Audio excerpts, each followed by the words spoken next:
Calling you a radical. Light the Night 2020, it's been canceled. It's going to be virtual. So it was October 13th. I was in that room right there. The doctor told me I'd be dead within 2 months. The next doctor told me 6 weeks. It's a horrible journey, those few days. Vincent Hansen got involved. So it's important because I was invited to speak at Light the Night in San Diego this year. That's on 11/11. I went into the bone marrow transplant center on 11/11/11. By the way, I was too sick for a bone marrow transplant, as you know.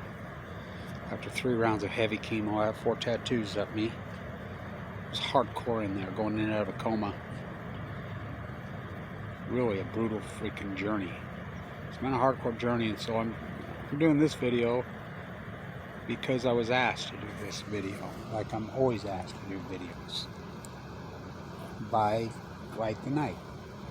So Light the Night 2012 was exactly to the day 1 year. I was in the hospital, but they let me go, and I went. Okay? Well, they do, because they don't want to have sex. At the old Sugar House Park, which is irony because that's the old Mormon prison.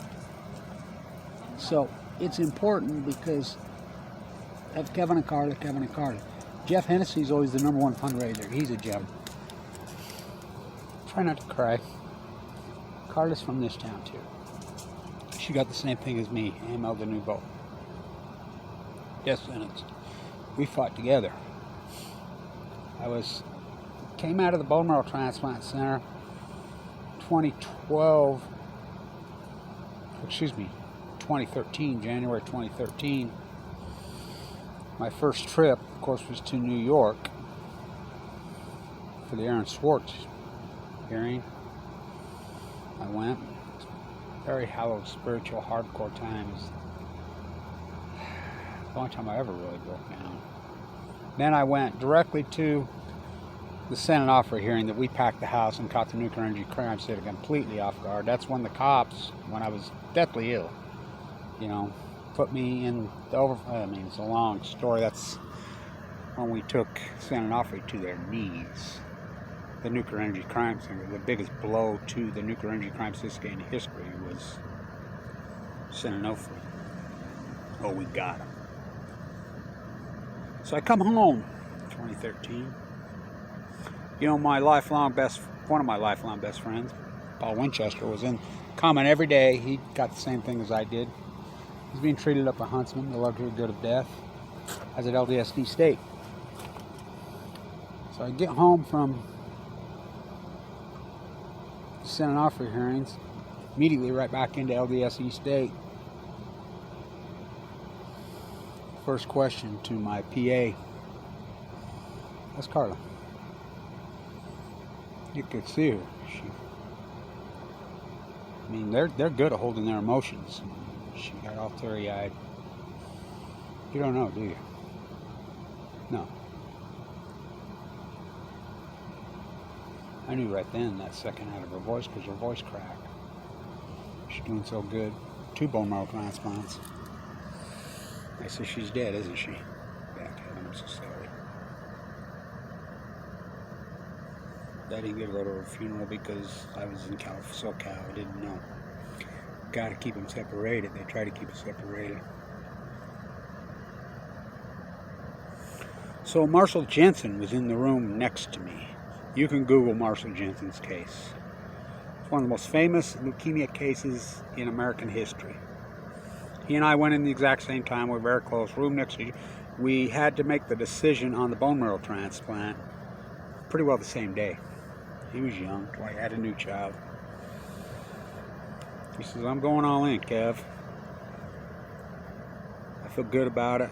I says, yeah, I do too, but I chose not to, which, on the advice of Kimball Peterson. Brian Morris, who'd had the same thing before me, sending home to die, AML de Nouveau.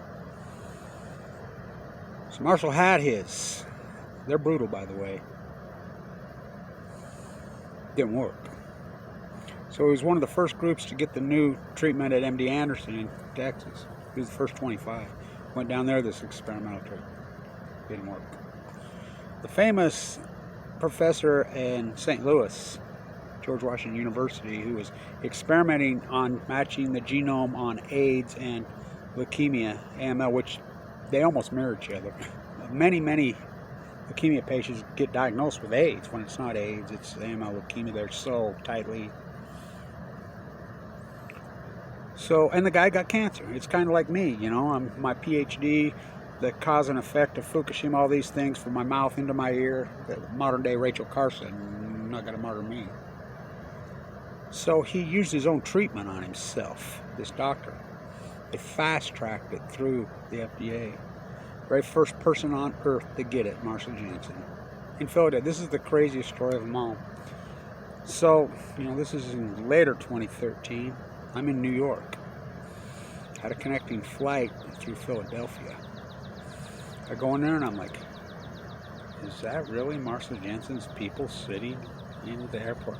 I went over there and thought, no. Marshall died. Paul died right as I got back in 2013. He called me. He said, Kevin, it's back. No, he's doing so good. His comments are all over in here. He knew what got him. He grew up in Arco when he was a little boy. I met him when we were in the 5th grade on a basketball court. His life mirrored my mind so much. I get back to San Diego and he called me on the phone. Kevin.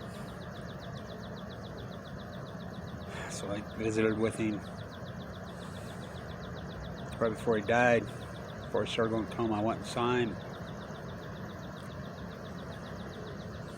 Kevin will be dead within 10 days. No. So as he went, he spent the last of it calming everybody around him down. He had 2 young daughters. It was really tough for him to calm me down. His last request to me, he says, fight for the steelhead salmon. He was an Idaho kid. He loved the steelhead. You knew. Now they've almost gone extinct. Marshall Jensen's wife was the keynote speaker 2 years ago at Light the Night. Our little boy's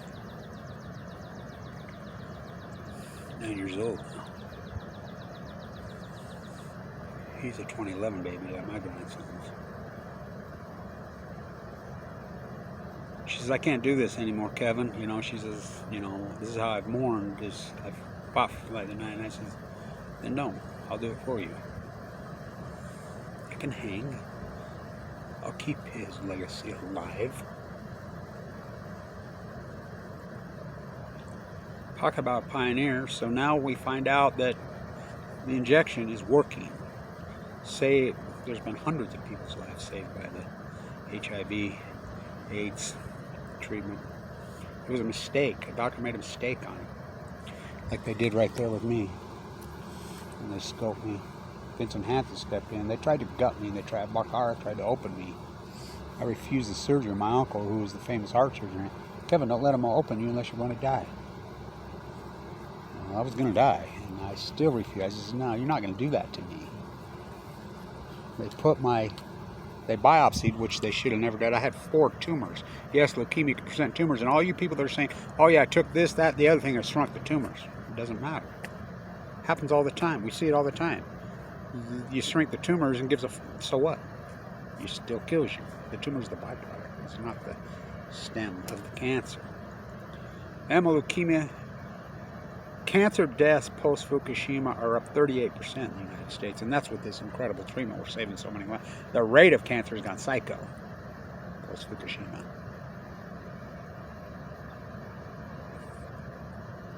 In the United States this year alone, I have access to the data. 500 and about 40,000 people have already died of cancer this year alone. That number is exponentially increasing, and that's with the rate of diagnosis has gone psychotic. This is with the cure rate going way up. Well, I don't use the C word. The life extension rate. I didn't have a bone marrow transplant. Brian Morris, who's exactly 9 years where I am right now, he was sent home to die. He came back in 9 years on him. And he had a transplant finally when he said he never would. It didn't work. He's a beast. But this new stem cell juice, the same thing my little great nephew had recently, he got from his son Winston. He was the 4th one to get it in the state of Utah. It worked. He's alive. I talked to him. I sat in the hospital with him as they did it. My daughter says, Kevin, you're the biggest miracle I've ever seen. The only person I know that has ML de novo, non-Hodgkin's lymphoma, blood cancer. I'll never forget. Fimbo himself comes into my room. He's an anti-nuker, by the way, and I said I can feel him on lymph nodes now. This is after I'd been under chemo, heavy chemo in the 2nd or 3rd round. Himself, he used the SP, he reached up there and he didn't say a word. I don't know what they did, tweak the juice. I got 4 tattoos. The doctor who radiated me, I was his last patient. He'd been at LDS for 40 years.